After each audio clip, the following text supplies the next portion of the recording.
बलिया में जेल नहीं है तो इस जिला को अपराध मुक्त घोषित कर देना चाहिए। सपा नेता उपेंद्र पांडे। खबर बलिया से है, जहां समाजवादी पार्टी के नेता उपेंद्र पांडे ने जेल से रिहा होने के बाद भाजपा सरकार पर गंभीर आरोप लगाए हैं।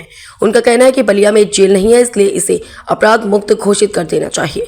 उन्होंने पुलिस पर आरोप लगाया कि फर्जी मुकदमा दर्ज कर मुझे पहली बार जेल भेज दिया गया और इस दौरान तमाम हमारे परिवार के लोग और समर्थक मिलने आते थे, जिन्हें काफी परेशानियों का सामना करना पड़ता था। बलिया से ब्यूरो रिपोर्ट, समाचार 24। अपना का नाम और परिचय बता दें। जी, मैं उपेंद्र पांडे।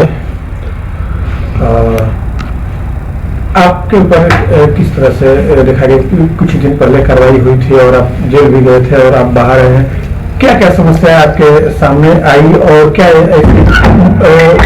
समस्या आई जो आपको जेल जाना पड़ा? देखिए, सबसे बड़ी बात तो ये है कि बलिया में जेल ना होना बलिया के लिए दुर्भाग्य की बात है।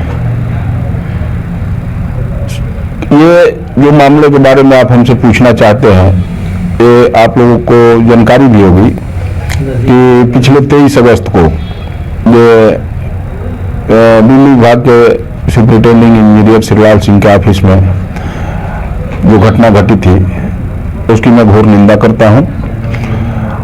और उसमें प्रकरण ये था कि हमारे इलाका पूरा बलिया जनपद बाढ़ से घिरा हुआ इलाका है और पूरा जनपद उस समय बाढ़ से ग्रस्त था। तो हमारे क्षेत्र में, जिस कॉन्स्टिट्यूंसी वार्ड नंबर 49 में मैं चुनाव लड़ता हूं, तो वहाँ ऐसे दर्जनों गांव थे जहाँ 11,000 का तार जो है टोन्स नदी में सट जाने के कारण दर्जनों गांव की बिजली व्यवस्था पिछले 1 महीनों से बंद थी। तो जब जनता के बीच मैं गया तो हमारे पास ये समस्या आई, तो मैंने बलिया के लोकप्रिय सांसद माननीय श्री सनातन पांडे जी से निवेदन किया कि ऐसी ऐसी बात है।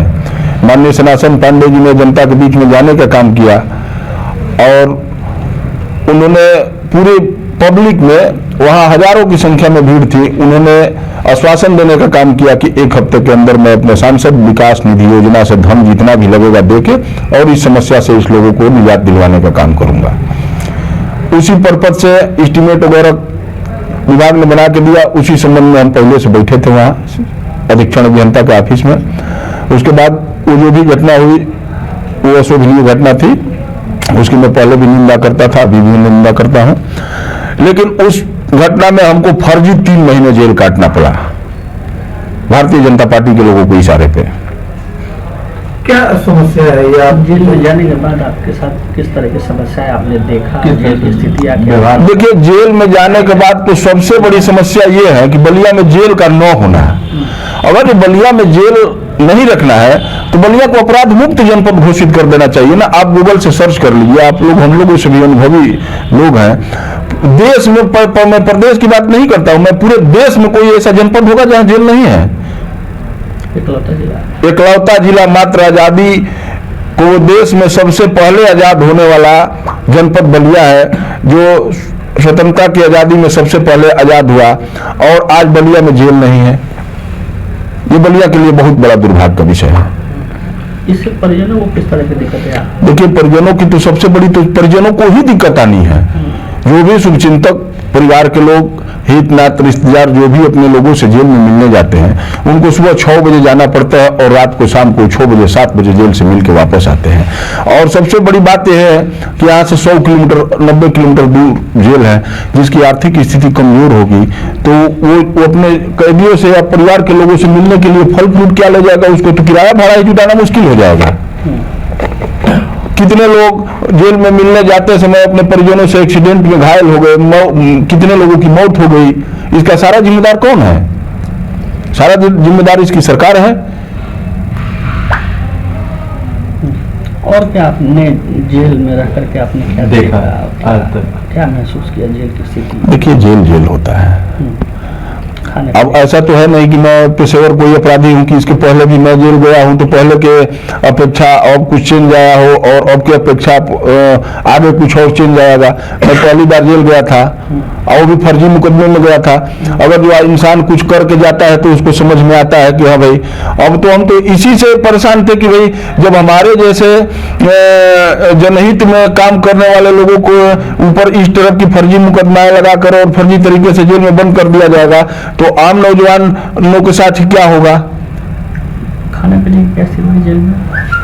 अब खाने पीने की स्थिति देखिए, जेल में वहाँ कैंटीन चलता है और बहुत ज़्यादा इन सब चक्करों में हम लोगों को कोई मतलब था नहीं।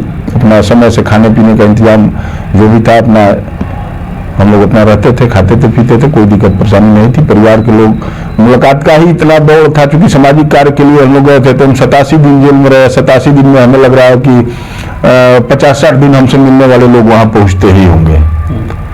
तो इसलिए कोई बहुत ज़्यादा हमको दिक्कत महसूस नहीं हुई। लेकिन नौ बलिया का एक वहाँ अधिकारी जाते हैं और वही चूंकि मऊ और बलिया का कंबाइंड जेल है तो हमने देखा है वहाँ एक चीज़ हमने नोटिस किया कि हफ्ते में 10 दिन पे मऊ के जिलाधिकारी, मऊ के पुलिस अधीक्षक, सारे लोगों का दौरा होता रहता था।